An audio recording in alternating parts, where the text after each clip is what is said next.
Hey everyone, we are back with this week's edition of the Midweek Motivation. Thank you so much for joining me today.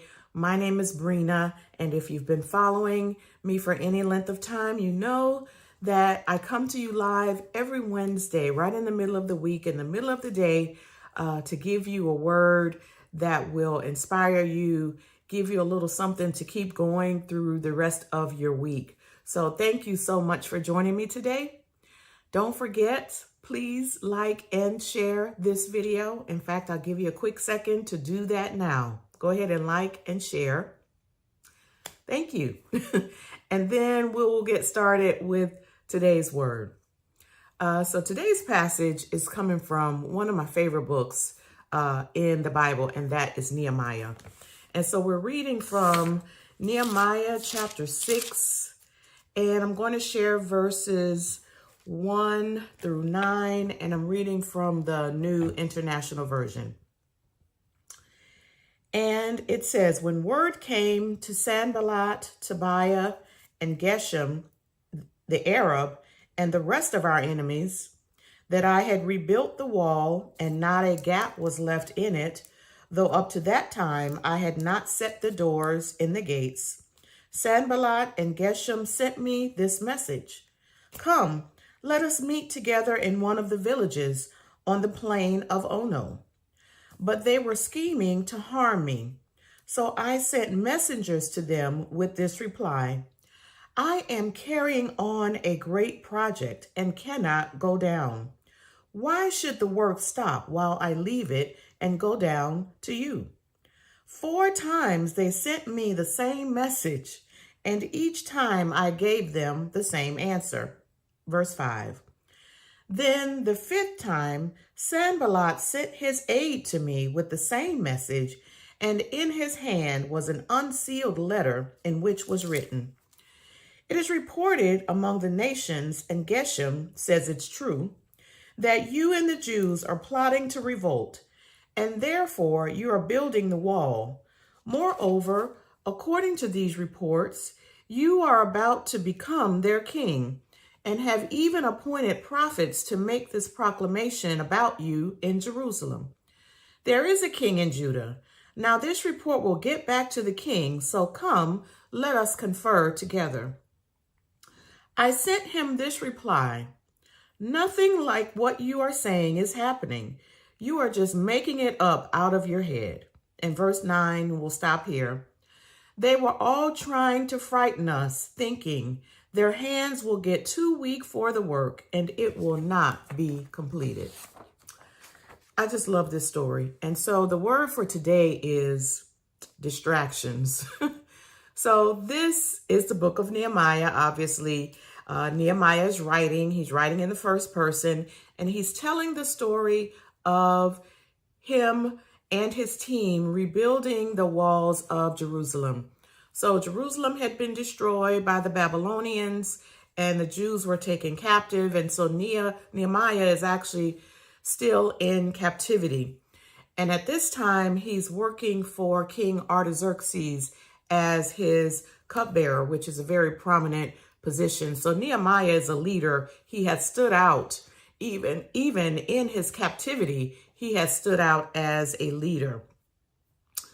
So he's in a prominent position in this kingdom.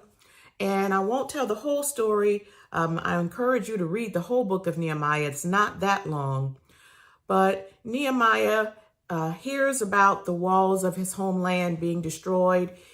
He's distraught about that. He fasts and prays, and God leads him to ask the king to go to Jerusalem to rebuild. So the king tells him yes, and so he goes. Now, fast forward to where we are today in chapter 6. Nehemiah has a team. He's gathered them, and they are working very diligently to build the wall, and they've made some really good progress. In fact, in verse 1, it says, they've rebuilt the wall, but they have not set the doors of the gate. So they have made really good progress in this project. But while they are working, here come the distractions. And if I didn't say what today's word is, it's distractions. So here come the distractions. You got Tobiah, you got Sanballat, you got Geshem. They come to Nehemiah a total of 5 times, and they want to distract him. Now, don't miss this. They approach the leader, not the workers, the team members, but they approach the leader to try to distract him from the work that God has called him to do. So again, don't miss that. And every time they try to distract Nehemiah, he responds with the same answer. I am too busy doing this important work. I don't have time to come and meet with you. He recognized what was happening. He did not fall for the distractions, and he kept working. And eventually, as you continue to read Nehemiah, you'll see that they would threaten violence against Nehemiah and the workers, to the point where the workers had to have a sword in one hand and work with the other hand. But at the end of it all, we see that the project was completed, the walls were rebuilt, and they were completed in record time, in 52 days. So by God's grace, Nehemiah was able to accomplish the task. So what is the lesson for us in this story? So Nehemiah got a vision from God. God called him to a particular thing, and he did it. And he stayed focused on it.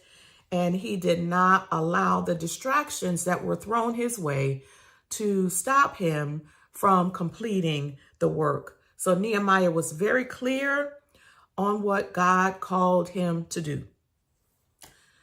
Now, this word is especially for leaders.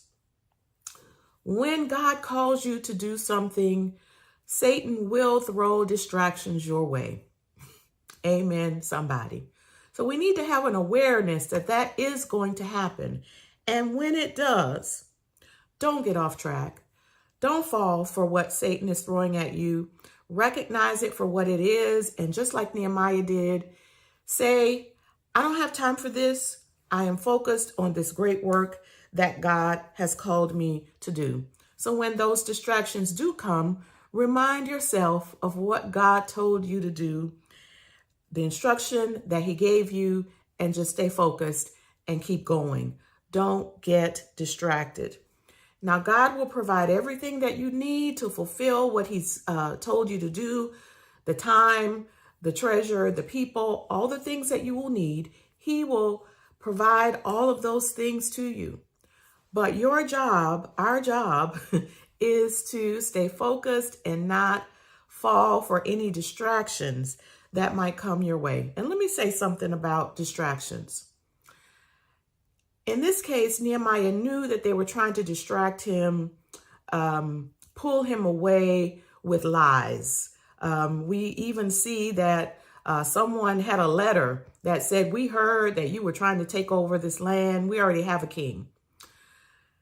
Sometimes distractions are good things, but they're not what God has called us to do right now. So be mindful of that also. And no matter what that distraction might look like, don't fall for it.